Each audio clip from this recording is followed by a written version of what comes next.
जौनपुर का इतिहास, सिराज-ए-हिंद की पूरी कहानी। कुर्सी की पेटी बांध लो, क्योंकि हम भैया आलोक यादव। आज हम जानेंगे उत्तर प्रदेश के उस शहर का इतिहास जिसे कभी शिराज-ए-हिंद कहा गया और जिसने सदियों तक शिक्षा, संस्कृति और सत्ता के क्षेत्र में अपनी अलग पहचान बनाई। नाम है जौनपुर। जौनपुर की शुरुआत। जौनपुर का इतिहास बहुत पुराना माना जाता है। जिला प्रशासन के अनुसार यहाँ का इतिहास उत्तर वैदिक काल तक किसी न किसी रूप में दिखाई देता है। गोमती नदी के किनारे बसे इस क्षेत्र का धार्मिक और सांस्कृतिक महत्व भी रहा है। प्राचीन समय में यहाँ भर, प्रतिहार और गहरवार जैसे विभिन्न शासकों का प्रभाव रहा। जौनपुर शहर का विकास। जौनपुर के वर्तमान शहर के विकास को तुगलक काल से जोड़ा जाता है। 14वीं शताब्दी में तुगलक शासन के दौरान यहाँ महत्वपूर्ण निर्माण हुए। साल 1362 में फिरोज शाह तुगलक ने गोमती नदी के किनारे शाही किले का निर्माण कराया। आज भी शाही किले के अवशेष जौनपुर के गौरवशाली इतिहास की याद दिलाते हैं। शर्की सल्तनत का दौर। अब आता है जौनपुर के इतिहास का सबसे महत्वपूर्ण अध्याय, शर्की वंश। साल 1393 में मलिक सरवर को मलिक उस शर्क की उपाधि मिली और उसने जौनपुर को अपनी राजधानी बनाया। इसके बाद जौनपुर एक शक्तिशाली राजनीतिक और सांस्कृतिक केंद्र बन गया। शर्की शासकों के समय जौनपुर में शानदार इमारतें, मस्जिदें और मकबरे बनाए गए। अटाला मस्जिद इसका सबसे प्रसिद्ध उदाहरण है।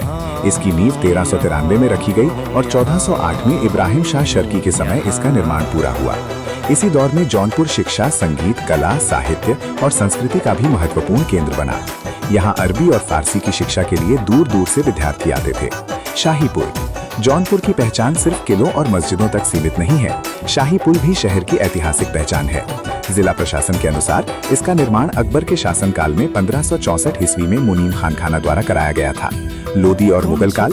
शर्की शासन के बाद 1484 से 1525 तक लोदी वंश का जौनपुर पर अधिकार रहा।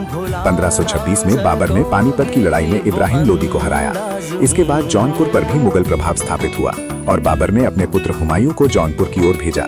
बाद में अकबर के शासनकाल में जौनपुर मुगल साम्राज्य का महत्वपूर्ण क्षेत्र बना रहा। अकबर स्वयं भी जौनपुर आया था। अंग्रेजों के दौर तक। लगभग 1.5 शताब्दी तक मुगल सत्ता का हिस्सा रहने के बाद 1722 में जौनपुर को अवध के नवाब के अधीन कर दिया गया। इसके बाद 1775 में जौनपुर अंग्रेजी प्रभाव में आया। 1818 में यहाँ डिप्टी कलेक्ट्रेट की स्थापना हुई और आगे चलकर जौनपुर एक अलग जिला बना।